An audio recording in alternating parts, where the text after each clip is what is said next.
આપ સૌને મારા પ્રણામ.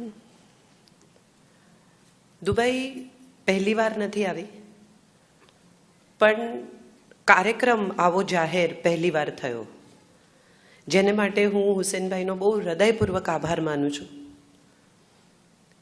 કારણ કે આપણે બધા નાટકો, સંગીત, ફિલ્મી સંગીત, સુગમ સંગીત સાંભળવા ટેવાઈ ગયા છે. પહેલી વાર એવું થાય છે કે આટલા બધા ગુજરાતીઓને અમે ઓમાનમાં જોયા, આટલા બધા ગુજરાતીઓને હું આજે અહીં જોઉં છું, ત્યારે સમજાય છે કે ગુજરાતીઓને તો આ સાંભળવું જ છે, પણ લાવનારા એમ માને છે કે એમને નથી સાંભળવું. એટલે ટેલિવિઝનમાં આ જ ચાલે એવું કહીને જે પ્રોગ્રેસિવ ટેલિવિઝનનો વિરોધ કરતા રહ્યા, એ લોકો માટે એક નવી સિરિયલ આવી જેનું નામ હતું આધે અધૂરે, અને પુરુષો ટેલિવિઝન જોતા થયા, સોપ સાથે જોડાયા. So I always believe that there is a hunger, there is a want, there is a demand, there is a desire. It is just that we think they don't want it. એટલે મારા ઓડિયન્સને જે લોકોએ આજ સુધી નહીં સાંભળે માનીને ignore કર્યું છે, એ સૌ લોકોની ઉપર જઈને હુસેનભાઈએ આ ઓડિયન્સ મને આપ્યું છે, એ માટે હુસેનભાઈની અને તમારા સૌની ખૂબ આભારી છું. અમારે માટે પણ બહુ ઇમ્પોર્ટન્ટ છે કે અમે જ્યારે કશું કહેતા હોઈએ ત્યારે સામેનો માણસ સાંભળે. ઘણીવાર 2000નું ઓડિયન્સ હોય, પણ એમાંથી 1999 લોકો ફોન પર હોય, ત્યારે એમ લાગે કે અહીંયા અમે શું કરીએ છીએ. બહુ સરસ એમણે વાત કરી કે મજાના હોવું વધારે અગત્યનું છે. આપણે બધા જ આમ મજાના માણસો છીએ, જ્યાં સુધી કોઈ નડે નહીં ત્યાં સુધી. કોઈ નડી જાય, કોઈ અડી જાય તો જ આપણી મજા ડિસ્ટર્બ થઈ જાય છે. બાકી આપણને કંઈ ક્યાં ગુજરાતીઓ કોઈ સાથે લડે છે તમે સાંભળ્યા કદી? આર્મીમાં કેટલા ગુજરાતી ભરતી થાય છે? કોઈ નહીં. અમને લડવું ગમતું જ નથી ભાઈ. ગુજરાતી છે ને, અમારા જયભાઈ બહુ સરસ કહે છે કે ગુજરાતી ગાંઠિયા જેવા છે. તીખામાં તીખા મરચા જોડે ચાલે ને ગળ્યામાં ગળી જલેબી જોડે ચાલે, બધે સેટ થઈ જાય. એટલે મને તો બહુ ગમે છે. મને ઘણા લોકો પૂછે છે કે અંગ્રેજીમાં સ્નાતક છો, મરાઠી લખી વાંચી શકો છો, હિન્દીમાં સિરિયલ્સના ડાયલોગ્સ લખો છો, તો કેમ ગુજરાતીમાં બોલો છો, કેમ ગુજરાતીમાં લખો છો? ને ત્યારે મને હંમેશા એવું લાગે છે કે ગુજરાતી છે ને આપણી મમ્મી છે યાર, માં. ખખડાવે, તતડાવે, ગુસ્સો કરે, દેશી હોય પ્રમાણમાં, આગળનો પાલવ ભીનો જ હોય, હળદરની વાસ આવતી હોય, એ બધા પછી બાજુમાં માસી રહેતા હોય જે બહુ દેખાવડા હોય, હાઈ હીલ પહેરતા હોય, નાનું સ્કર્ટ પહેરતા હોય, પપ્પા પણ એને જોતા હોય, પણ એ માસી છે યાર. All sad and done. માં તો માં છે. એટલે ગુજરાતી તો મારી માં છે, બાકીની બધી ભાષાઓ મારી માસી છે, કઝિન છે, બીજું બધું છે.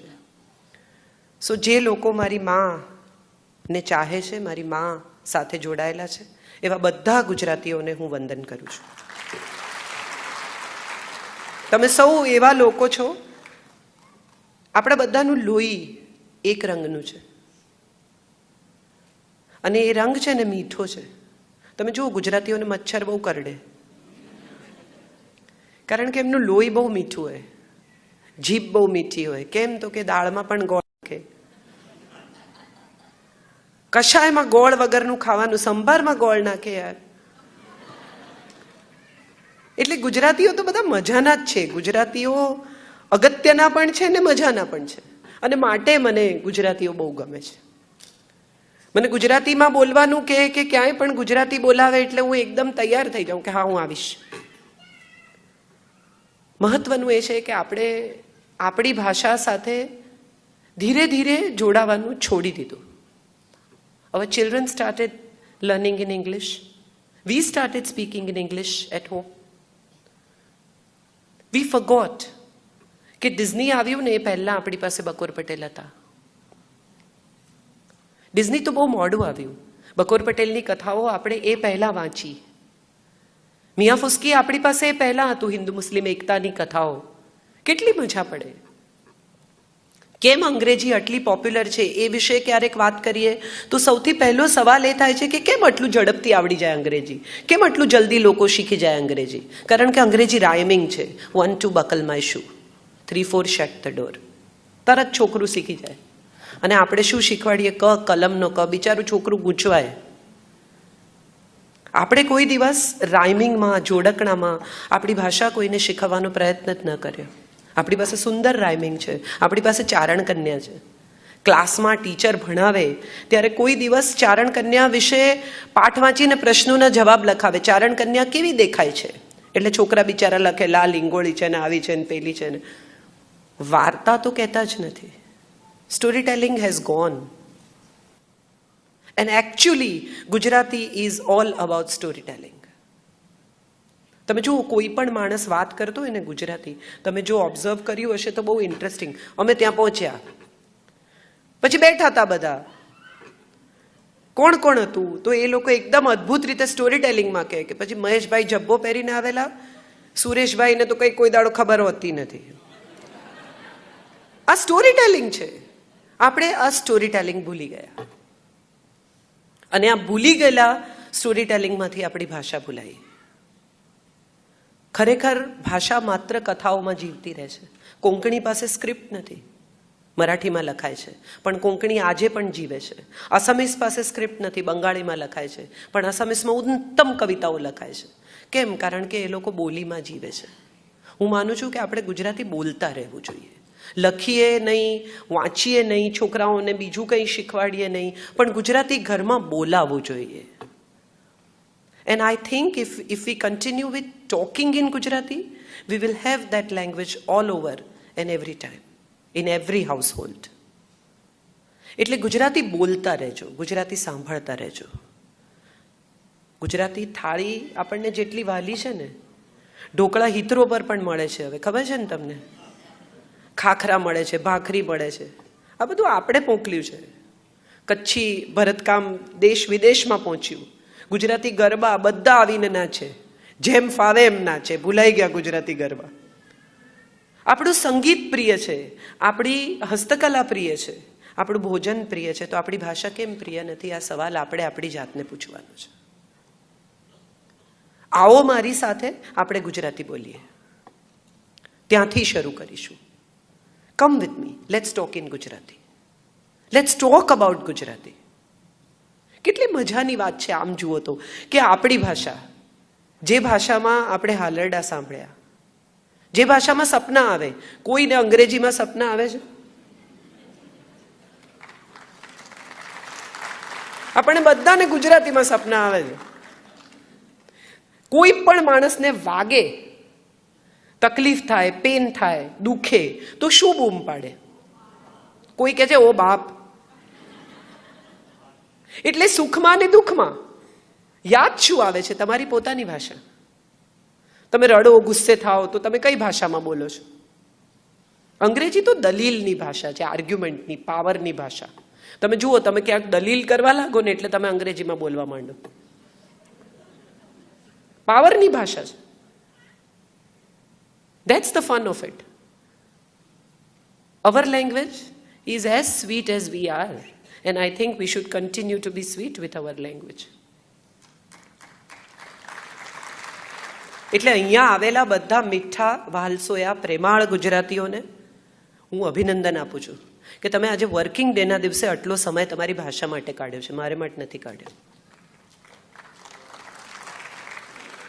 ગુજરાતીમાં ઓરેટરી સ્ત્રીઓએ કદી કરી જ નહીં.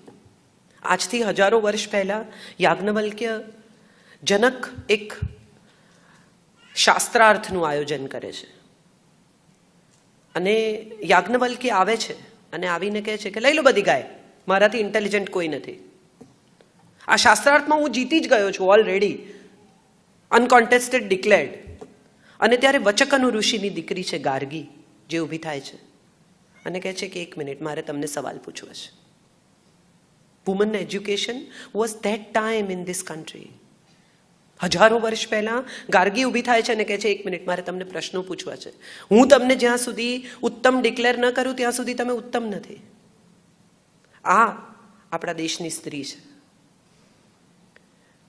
લીલાવતી, જેણે 0 આપ્યો, ભાસ્કર, એને એની કુંડળી જુએ છે એના પિતા, સૌથી મોટો જ્યોતિષ વિશ્વનો, જેણે ખગોળશાસ્ત્ર આપ્યું, ભાસ્કરાચાર્ય, એ પોતાની દીકરીની કુંડળી જુએ છે અને જુએ છે કે એને તો વિધવા થવાના યોગ છે, કોઈ રીતે ટાળી શકાય એમ નથી, એટલે ઉત્તમ મુહૂર્ત કાઢે છે, જેમાં પરણે તો કદીએ વિધવા ન થાય એવું મુહૂર્ત. અને એ મુહૂર્તમાં એના લગ્ન કરવાનું નક્કી કરે છે. એ સમયે ઘડો ભરાય તો ઘટિકા પૂરી થાય. પાણીમાં એક ઘડો મૂકે જેમાં નીચે નાનકડું કાણું હોય, એ પૂરો ભરાઈ જાય એટલે 1 કલાક 1 પ્રહર જેવો ઘડો. લીલાવતી એટલી ઉત્સુક છે પોતાના લગ્ન વિશે કે વાંકી વળીને જોવા જાય છે કે ઘડો ભરાયો કે નહીં. એના નાકની ચૂંક પડી જાય છે ને ઘડો વહેલો ભરાઈ જાય છે. મુહૂર્ત સચવાતું નથી ને લીલાવતી વિધવા થાય છે. પિતા એને વિધવા તરીકે જીવવાની ફરજ નથી પાડતા. પિતા એને ગણિત શીખવાડે છે, વૈદિક ગણિત, જે આજે આપણા બધાના બાળકો પડે છે. અને લીલાવતીના નામે પિતા ગણિત લખે છે, જે આજે લીલાવતી ગણિત વૈદિક ગણિતના નામે પ્રસિદ્ધ છે. અને પછી દશાંશ પદ્ધતિ અને પછી 0 શોધાય છે, જે આ દેશ છે. અનસૂયા, 3 દેવો નક્કી કરે છે કે અનસૂયાની પરીક્ષા કરવી જોઈએ. બહુ સતી કરે છે પોતાની જાતને, ચલો જઈએ. 3 દેવો જાય છે સાધુ થઈને અને કહે છે કે જમાડ. અનસૂયા કહે છે ચોક્કસ જમાડું, અતિથિ ધર્મ છે મારો. પણ જમાડવાની હા પાડ્યા પછી દેવો કહે છે કે ભાઈ એક પ્રોબ્લેમ છે, અમે તો સાધુ છીએ, અમે નગ્ન થઈને જમીએ છીએ, કપડાં ઉતારી નાખીશું. હવે જો બીજા પુરુષને નગ્ન જુએ તો સતી ધર્મ લાજે, અને બીજા પુરુષને, અતિથિને, સાધુને જમાડવાની ના પાડે તો અતિથિ ધર્મ લાજે, અને પુરુષને નગ્ન જુએ તો એનો સ્ત્રી ધર્મ લાજે, પત્ની ધર્મ લાજે. તો શું કરે? અંજલિમાં પાણી લે છે, ઈશ્વરનું નામ લે છે અને 3 દેવો પર પાણી છાંટે છે અને 3 દેવોને 1.5 વર્ષના બચ્ચા બનાવી દે છે. હવે બચ્ચા કપડાં પહેરીને જમે, કપડાં કાઢીને જમે, શું ફરક પડે? એ આ દેશની સ્ત્રી છે. ક્રાઇસિસ મેનેજમેન્ટ પણ આવડે છે એને, કોઈ કન્ફ્યુઝન નથી. એ આ દેશની સ્ત્રી છે. એમણે કહ્યું દુબઈમાં અમે પહેલો વિચાર એમ કરીએ કે પૈસાનું શું. ડૉક્ટર શૈલેષે કહ્યું એકચ્યુઅલી મને તો આખો જુદો જ અનુભવ છે. દુબઈ સાથે મારો અનુભવ બહુ ઇન્ટરેસ્ટિંગ છે. શિવમભાઈ અહીંયા છે અને બહુ મજાનો અનુભવ છે મારી પાસે. હું એકવાર અમેરિકાથી જતા દુબઈ એરપોર્ટ પર શોપિંગ કરતી હતી, કારણ કે ત્યાંથી કશું લાવી નહોતી ને મારા સ્ટાફને મારે કંઈક આપવું પડે, એટલે બધું મેં ગાંડાની જેમ ઉપાડ્યું શોપિંગ. ને અચાનક એક 6.5 ફૂટનો અરબ આવીને મને કહે છે કે આ બધું જે ખરીદ્યું છે એનું બિલ છે? હા છે, શો મી. મારું બોર્ડિંગ ચાલુ થઈ ગયેલું. એટલે આપણે કેટલા કેરલેસ હોઈએ છીએ એનો આ બહુ સરસ દાખલો છે કે ક્યાંક એક બિલ ખિસ્સામાં, એક બિલ પર્સમાં, એક બિલ રાખેલું, એક નહીં રાખેલું, એક ડૂચો કરીને ફેંકી દીધેલું. આ બધાની વચ્ચે પર્સ ઊંધી કરીને હું બિલ શોધું છું, એક પછી એક. મારું બોર્ડિંગ ચાલુ છે. મેં કહ્યું, મેં કીધું you are wasting my time. તો મને કહે છે you really want me to waste your time? ફાળ પડે એવી રીતે. અને દરમિયાનમાં બધા ગુજરાતીઓ પસાર થાય છે અને જુએ છે પર્સ ઊંધી કરીને રસ્તા પર ફેંદતી, પણ કોઈ ઊભું નથી રહેતું. શિવમભાઈ stood there and he said કઈ પ્રોબ્લેમ છે કાજલબેન? Should I help you? Say no no no you continue. Bill આપવાના છે, હું આપી દઈશ. બધા બિલ મળી ગયા ફોર્ચ્યુનેટલી. અને હું ગઈ અને ત્યારે બધાને મારી સાથે ફોટા પડાવતા, કારણ કે મને બધા ઓળખતા હતા, પણ હું મેસમાં હતી એટલે કોઈને મારી પાસે નહોતું આવવું. આપણે બધા આવા જ છીએ. હું પણ આવી હોઈશ કદાચ. It's not about you, it's about us. કોઈ માણસ તકલીફમાં હોય, કોઈ માણસને સમસ્યા હોય, કોઈને કંઈ પ્રોબ્લેમ હોય, તો આપણે હંમેશા એવું કહીએ છીએ કે આપણે શું, કેમ? હું માનું છું અહીંથી શરૂ થાય છે આવો મારી સાથેની રમત. અહીંથી શરૂ થાય છે આ શબ્દ, આ 3 શબ્દ. આવો મારી સાથે, હું આવું તમારી સાથે. કંઈ પણ જરૂર હોય તો ઊભી રહીશ, હું ઊભો રહીશ. આપણે આપણા છોકરાઓને શીખવીએ છીએ, દીકરીઓને, ટૂંકા કપડાં નહીં પહેરવાના, આમ નહીં કરવાનું, જેકેટ પહેરો, ફલાણું કરો, લેટ નાઇટ નહીં કરવાની. કેટલી માં એના દીકરાને શીખવાડે છે 13-14 વર્ષની ઉંમરે કે છોકરીના પગ બહુ સરસ હોય, ટૂંકો સ્કર્ટ પહેર્યો હોય, સેક્સી દેખાતી હોય, તો પણ ટીકીને નહીં જોવાની બેટા, it's a bad manners. We don't. ધીરે ધીરે એવું થતું જાય છે સમય સાથે કે આપણને એવું સમજાવવા લાગ્યું છે કે સ્ત્રી પુરુષ ઇક્વલ છે. કામ કરે છે સ્ત્રીઓ, પૈસા કમાય છે સ્ત્રીઓ, ફેમિલીમાં કોન્ટ્રીબ્યુટ કરે છે સ્ત્રીઓ. પણ કેટલી સ્ત્રીઓ એવું સમજે છે કે એને કામ નહીં કરવા દેનારો પતિ એને કંટ્રોલ કરવા નથી માંગતો, એને તકલીફ આપવા નથી માંગતો. સવારે 9 વાગ્યાથી નીકળતો પતિ રાત્રે 9 વાગે ઘરે પાછો આવે ત્યારે એને ઘરમાં એક જ વસ્તુની અપેક્ષા હોય છે, અને છે શાંતિ. જો સીધો પત્ની પાસે જાય તો વહુ ગેલો, અને જો સીધો મા પાસે જાય તો માવડિયો. એટલે એની વચ્ચે એણે નક્કી કર્યું કે ટીવી બેસ્ટ. બેમાંથી કોઈ પાસે જવું નહીં, જતાની સાથે ટીવી ઓન કરું. હું તો ન્યૂઝ જોઉં છું, ક્યાંય જવું નથી. ઇન્ટરેસ્ટિંગ છે નથી? આપણે બધા જ આવા છીએ.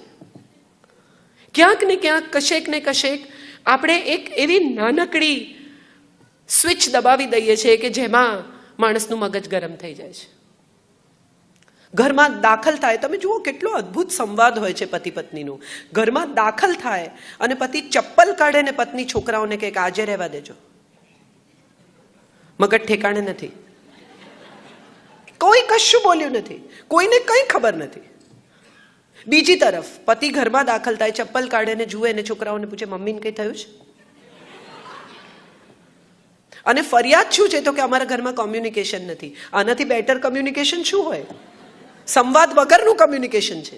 સમજી જાય બે જણા કે કંઈક થયું છે, કઈ લોચો છે, શું લોચો છે, એ વિશે વાત થાય. અને વાત થાય ત્યારે બહુ ઇન્ટરેસ્ટિંગ વાત શું થાય? પતિ પૂછે કે કંઈ થયું છે, એટલે તરત પહેલો જવાબ આપે, ના કંઈ નથી થયું. અરે તમારા મોઢા પર લખ્યું છે કે કંઈ થયું છે. હવે આ ના પાડવાનો શું અર્થ છે? બીજી વાર પૂછે કે કંઈ શું થયું, કોઈ કંઈ બોલ્યું, કંઈ પ્રોબ્લેમ થયો? ના.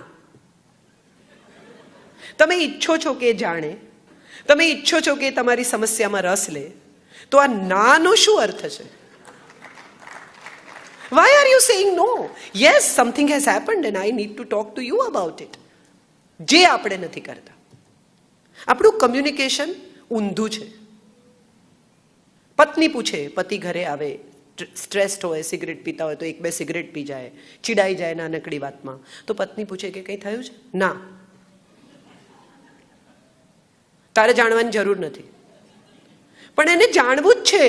એ તમારા જીવનનો ભાગ છે, અર્ધાંગીની છે. અને તમે એમ કહેશો કે તારે જાણવાની જરૂર નથી, એટલે તમને એમ લાગે છે કે ફ્રીજમાંથી ગુલાબજાંબુ ખાશે. એને પણ એટલું જ સ્ટ્રેસ થવાનું છે જે સ્ટ્રેસ તમારા ચહેરા પર દેખાય છે. આપણે શેરિંગ ભૂલી ગયા છીએ. સંવાદ ભૂસાવા લાગ્યા છે ઘરોમાંથી. કેટલી સુંદર રચના હતી એક સમયે આપણા પરિવારોની કે દાદાજી બહાર ગયા હોય ચાલવા મંદિરે, પાછા આવે, દાદી માટે દવા લાવવાની હોય તો દવા લઈ આવે, ઘરના કેળા લાવવાના હોય તો કેળા લાવે, બીજી 4 વસ્તુ લાવવાની હોય તો શાકભાજી લઈ આવે. બંને જણા હિંચકે બેસે. દાદાજી આવે ત્યાં સુધીમાં દાદીએ ચા તૈયાર કરી રાખી હોય, ખબર હોય કે 6 ને 5 આવશે. અને વાત શું કરે? કંઈ જ નહીં. પણ પરિવારને લગતી તમામ ઝીણી ઝીણી વિગતો એકબીજા સાથે શેર કરે. આજનો સમય એવો છે કે આપણને લાગે છે કે એને સ્ટ્રેસ થશે, એને નથી કહેવું, પણ એને નહીં કહો તો વધારે સ્ટ્રેસ થશે, આપણે ભૂલી ગયા છીએ. They care for you, they love you. If you don't tell, they'll think 10 more things which are irrelevant, which are not important. So we don't communicate, we don't talk, we don't share. We don't let the other person enter in our own world that we have created, our castle. જરૂર નથી તારે જાણવાની, એને બહુ જ જરૂર છે જાણવાની. એને કહો, એને રાહત થશે. એ સલાહ આપશે તો તમારે માનવી હોય તો માનવાની, ના માનવી હોય તો નહીં માનવાની. પણ at the same time sharing is the most important part which probably we have started missing out on. આજે જ હું વાત કરતી હતી હંસાબેનને ઘેર, મારી ભત્રીજી પરણી છે એની સાથે, કે છોકરાઓ કેટલા લોનર થઈ ગયા છે. તમે જુઓ, ટીનેજના છોકરાઓ પોતાના રૂમમાં, પોતાની દુનિયામાં, પોતાના લેપટોપ પર, પોતાના સ્ક્રીન પર, પોતાના જગતમાં છે. અને એમને ઓફ સ્ક્રીન રાખવા શક્ય જ નથી. કારણ કે બધા જ બાળકો એક જ સિટીમાં, એક જ પ્રોબેબલી સોસાયટીમાં એ લોકો સ્કાઇપ પર વાત કરે છે. હમણાં મારા એક દોસ્તને મેં પૂછ્યું કે શું કરે છે તારો દીકરો અક્ષત? તો એણે કહ્યું કદી કદી રૂમની બહાર પણ આવે છે. અમદાવાદમાં વચ્ચે પટેલ આંદોલન થયું ત્યારે ઇન્ટરનેટ બંધ થઈ ગયું. ત્યારે બધું ફરતું હતું અને એમાં એક બહુ સુંદર મેસેજ હતો કે ટીનેજના છોકરાઓને ખબર પડી કે પરિવારના લોકો પણ સારા માણસો છે. કારણ કે ઇન્ટરનેટ બંધ હતું એટલે પરિવાર સાથે થોડીક વાત થઈ અને ત્યારે ખબર પડી કે આ લોકો સાથે પણ વાત થાય, સારા માણસો છે. ફ્રેન્ડ્સ ઇમ્પોર્ટન્ટ થઈ ગયા છે. કેમ થઈ ગયા છે? કારણ કે આપણે એમને જજ કરતા થઈ ગયા છે. આમ કરાય, આમ ન કરાય. એ આવીને તમને એમ કે બહુ મજા. આ એક બહુ ઇન્ટરેસ્ટિંગ વાત છે જે મારે તમારી સાથે શેર કરવી છે.